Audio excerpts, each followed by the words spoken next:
여러분, 안녕하세요. 저는 핫클립 베스트 MC 이연이에요. 여러분은 과학 공부를 좋아하시나요? 과학 공부를 재미없고 어렵다고 생각하는 시청자 여러분도 분명히 계실 텐데요. 그래서 저 이연이가 쉽고 재밌게 과학 상식을 배울 수 있는 핫클립 영상을 준비했습니다. 오늘은 어떤 핫클립이 있는지 지금 소개합니다.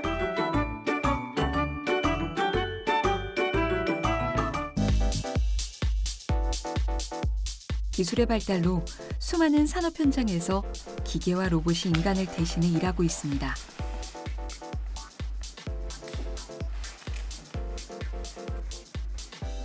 특히 고위험 작업 현장에 주로 활용되고 있는데요.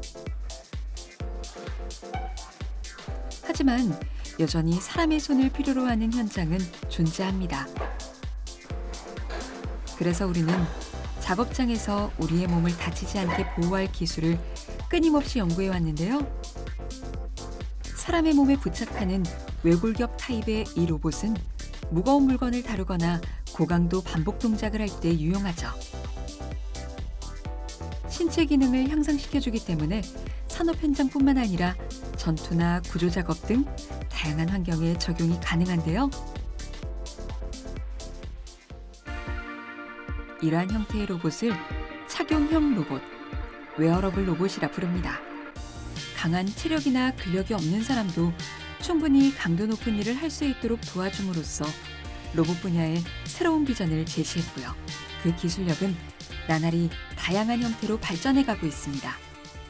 센서, 구동기, 제어, 알고리즘 등등의 기술이 적절히 최적화돼서 구동되는 게 로봇 기술이라고 할 수 있는데, 거기에 웨어러블 로봇은 인체의 어떤 기술, 인간공학이 더해져서 이 웨어러블 로봇 기술이 구성이 되는데요. 사람이 착용을 해도 움직일 수 있게 하는 그 외골격 기술하고요. 작은 사이즈이면서도 큰 힘을 낼 수 있는 구동기 기술, 그다음에 사람의 의도를 인식을 해서 제어하는 제어 기술이 웨어러블 로봇만의 전용 기술이라고 할 수 있을 것 같습니다. 웨어러블 로봇의 본질적인 작동 방식은 지금까지 소개된 여느 로봇 기술과 크게 다르지 않습니다. 다만 다른 점이 있다면 사람의 몸에 맞춰야 한다는 거죠. 사람의 움직임을 잘 따라와야 하고 착용자와 로봇 간의 합이 맞아야 하기에 단순히 강한 힘을 내는 로봇, 그 이상의 기술 요소들이 고려되어야 합니다. 외골격 로봇은 옷처럼 입을 수 있어야 해서 가벼우면서도 높은 강성을 지닌 소재가 사용되고요. 탄성을 갖는 구조와 큰 힘을 내는 구동장치가 모두 사용됩니다.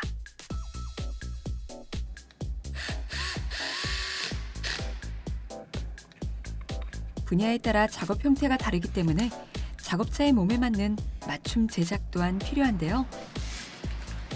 기업은 외골격과 구동 모터, 부품 등을 모듈화해 장난감처럼 조립하는 방식으로 이러한 문제를 해결했죠. 유압이나 전기 모터 등 구동 방식을 고를 수도 있습니다.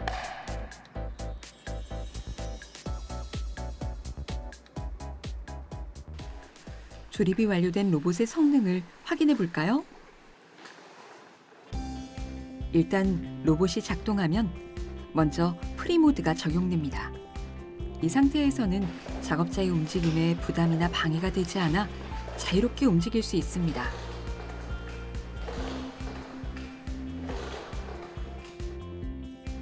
그리고 근력 보조 모드에 들어가면 강력한 모터가 구동되면서 무거운 짐을 쉽게 들어올릴 수 있게 도와줍니다.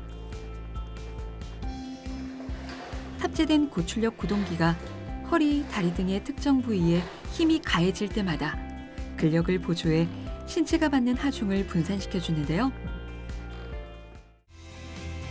이 웨어러블 로봇은 출시 후 큰 호응을 얻으며 실제 다양한 근로 현장에 투입돼 활용되고 있습니다. 작업장에서 발생하는 근골격계 질환자는 2011년 약 5,000명에서 2020년엔 약 10,000명에 이를 정도로 그 수가 급격히 증가하고 있는데요. 근로자가 무거운 물건을 옮기거나 불안정한 자세로 작업할 때 근골격계 질환이 발생하는 것을 예방할 수 있어 그 수요가 점점 더 늘어나고 있습니다.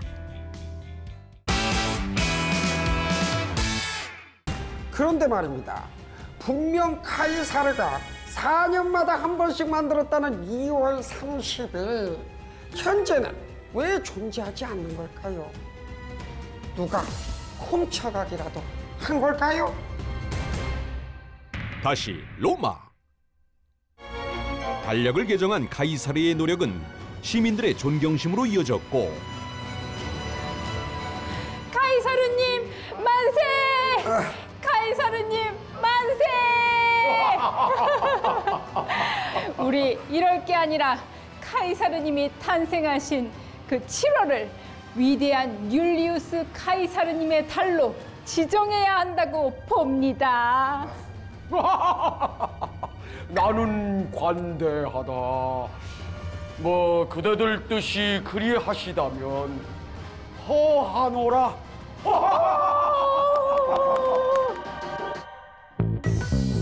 결국 카이사르가 태어난 7월을 율리우스 카이사르의 이름을 따 율리우스로 계칭한 것이 오늘날 7월의 이름 줄라이가 된 것이다.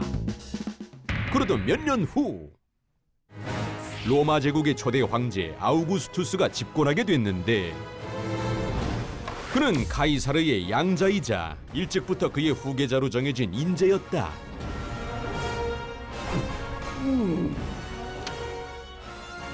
카이사르 아버지께서는 자신의 달인 7월이 있는데 제국의 황제인 나의 달이 없다니 이것은 나의 권위를 떨어뜨리는 일이 아닌가? 여봐라, 달력 담당자를 불러와라. 빨리! 부르셨사옵니까?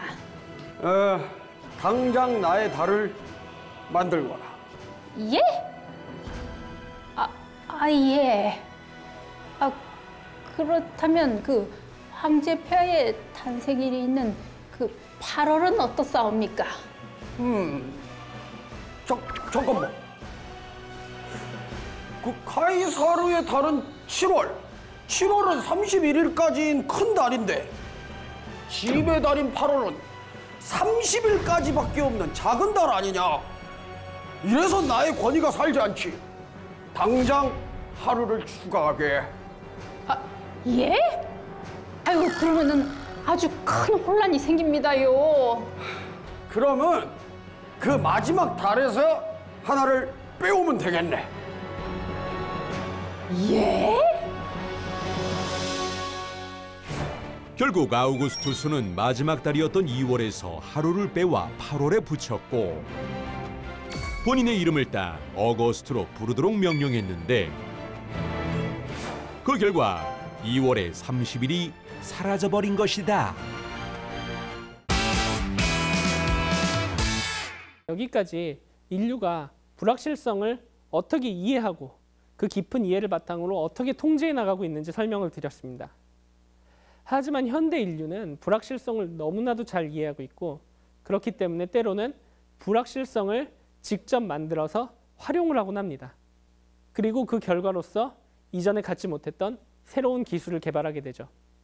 그 대표적인 것이 딥러닝입니다. 딥러닝이라는 것은 사실 복잡한 최적화 문제입니다. 최적화 문제라는 것은 어떤 함수의 가장 작은 점을 찾는다는 것입니다. 여기 주어진 그래프는 2017년에 발견된 논문에서 딥러닝에서 최적화를 하려고 하는 그래프를 시각화한 것인데요. 이 시각화한 그래프를 보시면 우리의 목표가 정확합니다. 이 그래프 가운데에 뾰족하게 있는 이 점을 찾는 것이죠. 물론 우리가 시각화해서 보면 이 점을 찾기가 쉽지만 컴퓨터는 어떤 특정한 알고리즘을 통해서 이 가장 낮은 점을 찾아야 됩니다. 그럼 컴퓨터는 함수에서 가장 작은 점을 어떻게 찾을까요? 컴퓨터는 어떤 한 점에서 시작을 합니다. 그리고 자기 주변을 둘러봅니다. 그랬을 때 자기 주변에서 이 그래프가 낮아지는 방향을 찾습니다. 그래서 글로 가는 겁니다. 다시 거기서 주변을 둘러보고 함수값이 작아지는 방향을 찾아서 또 글로 갑니다. 이를 반복하다 보면은 언젠가 이 가장 작은 점에 도착해 있는 것이죠. 컴퓨터는 이 함수 구조를 한 번에 볼 수 없기 때문에 이처럼 자기 주변을 살펴보고 함수값이 작아지는 방향으로 나아가게 되는 것입니다. 이는 함수의 구조가 아주 조금만 복잡해져도 큰 문제를 야기합니다. 예를 들어 이 함수의 최소값을 찾는다고 하면 우리는 눈으로 바로 찾을 수 있지만 컴퓨터는 조금 전처럼 자기 주변을 살펴보는 행위를 해야 됩니다. 그런데 알고리즘이 만약에 여기서 시작을 했다면 자기 주변에 가장 작은 점을 찾아 계속 이동을 했을 때 바로 이 함정에 빠지게 되는 것이죠. 그래서 복잡한 함수의 최소값을 구할 때는 이와 같은 알고리즘이 성공적으로 작동하는 것이 대단히 힘들다는 것이 알려져 있었습니다. 그렇기 때문에 딥러닝에서 이처럼 복잡한 함수의 최소값을 구하려고 하면 그 시작점을 아주 운이 좋게 설정하지 않으면 알고리즘이 실패할 수밖에 없는 것이죠. 함수에 빠져서 나올 수 없는 곳이 너무 많기 때문입니다. 그럼 딥러닝은 이 문제를 어떻게 해결을 했을까요? 바로 이 알고리즘의 불확실성을 만들어서 주입을 하는 과정을 통해 해결을 했습니다. 예를 들어 이 빨간 점에서 시작하면은 일반적인 알고리즘은 자기 주변을 둘러봐서 함수값이 가장 작아지는 방향으로 이동을 하게 되는데 딥러닝의 알고리즘은 그것을 강요하지 않습니다. 높은 확률로는 아래 방향으로 가지만 낮은 확률로는 위로 거슬러 올라갈 수 있는 가능성을 줍니다. 이와 같은 가능성을 주면 높은 확률로는 함수가 작아지는 방향으로 가야 되기 때문에 처음에는 계곡에 빠질 수 있습니다. 하지만 계곡에 빠진 알고리즘에게 충분한 시간을 주면 낮은 확률로 위로 거슬러 올라갈 수 있는 여유를 줬기 때문에 시간을 충분히 주면은 언젠가는 이 계곡을 빠져나가서 가장 깊은 곳으로 이동할 수 있게 만들어준 것이죠. 이처럼 기존에 불확실성이 없는 알고리즘이 해결하지 못하던 문제에 불확실성을 아주 현명한 방식으로 주입을 해서 문제를 해결한 것이 확률적 최적화 기법이라고 불리고 이것을 활용한 것이 딥러닝입니다. 딥러닝은 이처럼 인류가 불확실성에 대한 완벽한 이해를 바탕으로 그것을 알고리즘에 주입을 해서 우리가 기존에 해결하지 못했던 문제를 해결한 대표적인 사례입니다.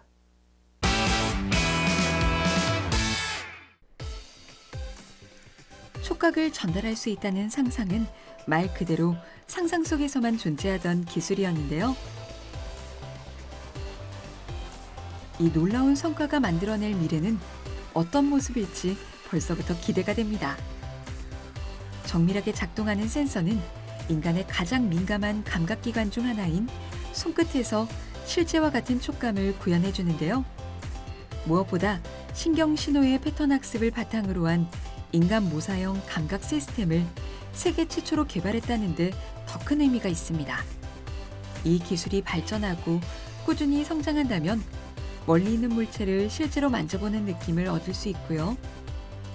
기기 통신을 통해 눈으로만 보고 정보를 얻어야 했던 과거와 달리 사물을 직접 만져보고 소통할 수 있는 세상이 온다는 것을 뜻하는 거죠. 이 기술은 진정한 메타버스 시대를 열어줄 핵심 기술이 될 것으로 예상되는데요. 홈쇼핑을 예로 들면은 지금은 우리가 이제 쇼호스트 분이 말하는 거 그리고 이제 보여주는 거를 가지고 쇼핑을 주문하지 않습니까? 먼 미래에는 아마도 장갑 같은 거 끼고 실제로 코트가 있으면 코트가 얼마나 부드러운지 이런 것들을 다 느껴보고 살 수 있는 세계가 올 수도 있겠죠. 보다 미세한 압력이라든지 보다 빠른 진동이라든지 이런 것을 느낄 수 있는 감각을 더 높일 수 있는 그런 시스템도 고안을 했었습니다.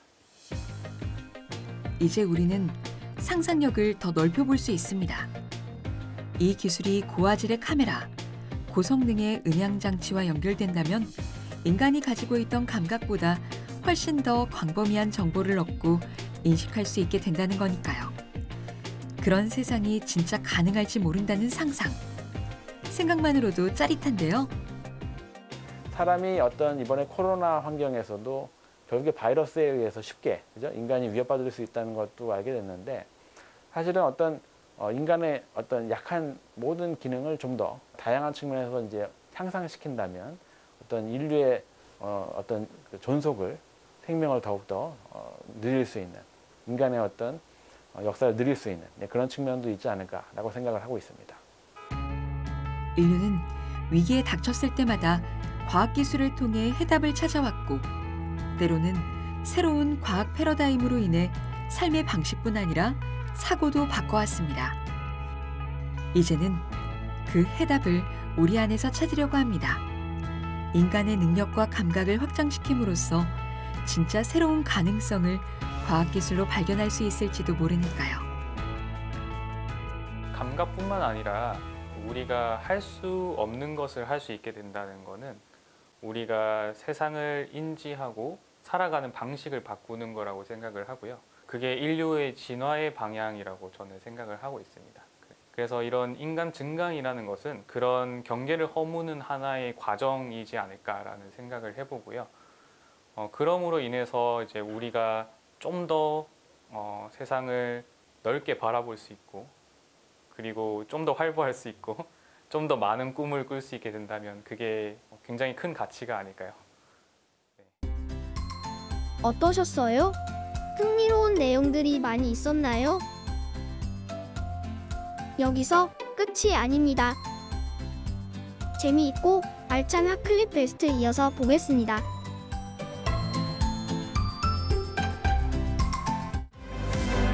이후 농산물의 가공과 저장 기술에 대한 연구가 중요하다고 생각한 권 박사는 한국식품연구원 설립에 팔을 걷어붙였고 1988년 연구원 설립과 함께 초대 원장으로 임명됐다. 그러던 중 우연히 독일로 출장을 떠났던 그는 그곳에서 놀라운 발견을 하게 됐는데 아니, 저 박물관은 감자 박물관이라고 쓰여 있는데 뭐 하는 곳입니까? 아, 말 그대로 감자 박물관이에요. 에? 감자로 만든 음식도 전시하고 감자의 식품적 가치를 설명해주는 박물관이죠. 와, 대단하네요. 아니, 그러면 저런 박물관이 또 있습니까? 물론이죠. 빵 박물관도 있고 아스파라거스 박물관도 있고 맥주 박물관도 있어요. 와. 함께 가보시겠어요? 아, 네, 좋죠. Let's go. 우와. Let's go. 우와.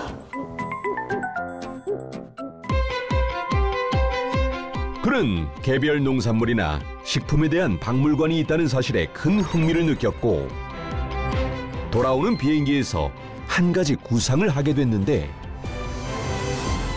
여러분, 우리나라 국민의 대부분이 단백질과 지방 부족으로 영양 불균형 문제를 겪고 있습니다. 그런데 콩에는 이러한 양질의 단백질과 지방은 물론 질병을 예방하는 생리활석 성분이 많이 함유가 되어 있습니다. 그래서 저는 콩 박물관을 건립하고자 합니다. 그는 콩의 우수성을 알리기 위해 국내외 연구자들을 모아 2001년 콩박물관 건립추진위원회를 발족했고 자신의 땅 일부를 매각해 5억 원을 건립기금으로 쾌척하기도 했다. 그리고 2015년 4월 마침내 경북 영주에 콩세계과학관이 건립되었다. 2017년 86세의 나이로 눈을 감기 전까지 14년간 파킨슨병과 투병했던 권 박사는 말년에 큰 소원을 하나 이룬 셈이었다. 자, 우리 세 번째 갑시다. 세 번째 스토리를 들어볼 건데 땡땡땡땡 기부 플랫폼 개발. 저 이거 알아요. 제가 또 한번 쫙 둘러봤지 않겠습니까? 아, 이건 제가 딱 맞추죠. 이거 회사에 딱 들어오자마자 앞에 키오스크가 있었거든요. 키오스크 네 글자. 키오스크. 야. 아니. 너무 제가 빨리 맞춘 거 아니에요? 원래 이런 건 안 되는데. 됐어, 맞췄어. 맞췄어. 자, 네 글자. 딱이야, 딱 기자가 나와야 돼. 자, 불이야? 블록체인이네. 근데 그 기술, 그 기부를 접목할 생각을 또 어떻게 하셨어요? 그게 왜 그러냐면요. 기부하면 사람들이 제일 원하는 게 투명성이잖아요. 그렇죠. 근데 블록체인은 투명성을 보장해주는 기술이야. 네네. 그래서 기부랑 블록체인은 찰떡이에요. 한번 쓰기 시작하면 기록하면 기록한 걸 고치지도 못하고 지우지도 못해. 예, 그런 기술이에요. 저희가 이제 블록체인 기반의 우리나라 최초의 기부 플랫폼인 를 개발했어요. 가장 큰 특징 중에 하나, 이거는 이제 정말 국내 최초이자 유일한 기능 중에 하나가 내가 낸 기부금 10,000원이 언제 어디로 전달되는지를 블록체인 기록과 함께 볼 수가 있어요. 이럴 수 있어요? 우리가 지금 뭐 배달시키면 네네. 뭐 택배가 오면 보이잖아요. 오고 있는 게 보여. 그런 것처럼 내 기부금이 흘러가는 게 눈으로 볼 수 있습니다. 우와. 보이는 기부. 간다 간다. 간다 어쩌러 가고 있어. 이렇게 되는 예, 거야. 그래서 그게 가장 큰 특징이고 장점 중에 하나고요. 대단하십니다. 근데 기부는 진짜 즐겁고 행복한 거거든요. 그래서 저는 퍼네이션이라는 이제 펀 플러스 도네이션의 합성어인데요. 퍼네이션. 예, 즐거운 기부. 즐거운 기부를 기부. 즐겁게 하자는 거예요. 솔직히 빌 게이츠 같이 큰 부자가 네. 한 번에 뭐 몇천억, 1조 막 이렇게 기부할 수 있잖아요. 그렇죠, 그럴 수 그것도 있죠. 물론 굉장히 값지지만 그렇죠. 저는 초등학생 한 명이 1,000원을 1,000만 명이 기부했다. 그게 훨씬 더 저는 그런 걸 이제 마이크로 기부라 그래요. 마이크로 도네이션. 근데 그럴래는 이 애들은 돈이 없잖아요. 없죠. 초등학생들은. 그래서 걷는 것만으로도 걷는 걸 참여하는 것만 가지고도 기부가 될 수 있게. 제가 그래서 네. 광고를 좀 봤죠. 을 깔고요. 제가 체험을 해봤는데요. 걸으면은요 포인트가 쌓여가지고 그 돈을 기부를 할 수가 있어요. 그 포인트로. 네, 저는 이제 걷는 수대로 간다는 게 너무 신기했어요, 네. 진짜. 그리고 춤만 춰서 올려도 자신의 그 SNS에 올려도 기부가 됩니다. 아, 그건 또 뭐. 예, 춤 너무 잘하시죠? 네, 예, 댄스 챌린지 맞습니다. 그렇게요? 예. 와, 신기합니다. 예, 근데 이게 어떻게 되는 거냐면 저희가 이제 춤을 만들어서 줘요. 네. 그러면 학생들이 그걸 보고 자기 SNS에다 똑같이 해서 올립니다. 챌린지를 하는 거야. 예, 챌린지를, 댄스 챌린지를. 근데 그걸 할 때 후원 기업 이름을 태그를 하는 거예요. 그러면 후원 기업은 그 춤 하나 올라올 때마다 1,000원씩 기부를 하는데 기업이. 예, 자기 기업이 홍보가 되잖아요. 그렇죠. 그 아이들의 SNS에. 그렇게 해가지고 이제 아이들도 좀 이 기부 생태계로 들어오라는 거예요. 그래서 퍼네이션. 지금 저희가 뭐 이 프로그램 참 만들기 잘했다는 생각이 좀 듭니다. 짧지만 대표님 얘기를 들으면서 되게 좋은 자극을 받으신 분들이 꽤 많을 거라고 봐요. 네. 희망을 안고 다시 시작된 연구. 지금 측정은 잘 되고 있어요. 지난번에 했던 샘플하고 어떻게 다르죠, 조건이? 코발트 78.2% 샘플이고요. 그러면 한번 측정을 해봅시다. 저희가 엠램을 만들기 위해서 전기적으로 측정하는 그런 실험을 하고 있습니다. 엠램이 뭐예요? 엠램은 아주 얇은 자석을 가지고 컴퓨터에 들어가는 메모리를 만드는 그런 기술입니다. 컴퓨터에서 계산한 결과를 기억하는 장치인 램을 자성으로 대체하는 기술이 떠오르고 있는데요. 여기 쿨러 밑에 보시면 여기에 이제 CPU가 있습니다. 여기 CPU 안에는 로직 기능뿐만 아니라 정보를 저장하는 메모리 기능도 있고요. 저희 엠램이 지금 이 CPU 안에 들어가는 메모리로 상용화가 돼 있고 저희는 이러한 CPU 안의 메모리뿐만 아니라 이런 D램 기술을 대체할 수 있는 그런 엠램을 개발하고 있습니다. 자석 메모리에도 스핀트로닉스 기술이 사용됩니다. 나노 자석에 전기적 특성을 부여하면 만들어지는 것이죠. 여기 지금 보시면 제가 지금 측정하고 있는 건데 이 바람개비 모양이 아니라 여기 바람개비 모양 사이에는 마이크로 사이즈라서 육안으로는 확인할 수 없지만 엠램으로서 사용할 수 있는 자석이 있습니다. 기존의 메모리를 대체할 차세대 메모리가 되기 위해 과정이 있습니다. 헤드가 100마이크로, 80마이크로, 120마이크로입니다. 바로 메모리 소자 안에 수많은 나노 자석이 들어가야 하는데요. 이게 여기에 그 아주 작은 나노 자석으로 이루어진 엠램 소자인데요. 여기 보시면 여기가 4분의 1로 나눠져 있고요. 이 하나의 기판에 그리고 4분의 1도 또 4분의 1로 나눠져 있습니다. 그 4분의 1의 한 줄, 그 줄에 있는 그 소자가 여기 지금 모니터에서 보시는 그런 소자가 되겠습니다. 각각 네모칸 사이에 나노 자석이 있고요. 나노 자석의 사이즈는 100나노미터 정도 됩니다. 네. 만약에 진짜 연금술이 가능해진다면은 이 어떤 방법으로 이게 금이 생길 수 있을까요? 아니 지금 이 시대가 어떤 시대입니까? AI 나오고 이 인공지능이 이 판치는 이 마당에 아니 연금술의 가능성이 어떡합니까? 명쾌하게 답을 주시죠. 그래야 저도 준비를 할 수 있을 거 아닙니까?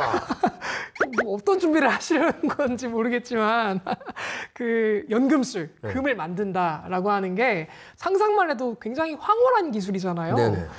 현대 연금술 어떤 걸 상상해 볼 수 있을까요? 제가 준비를 해왔는데요. 네.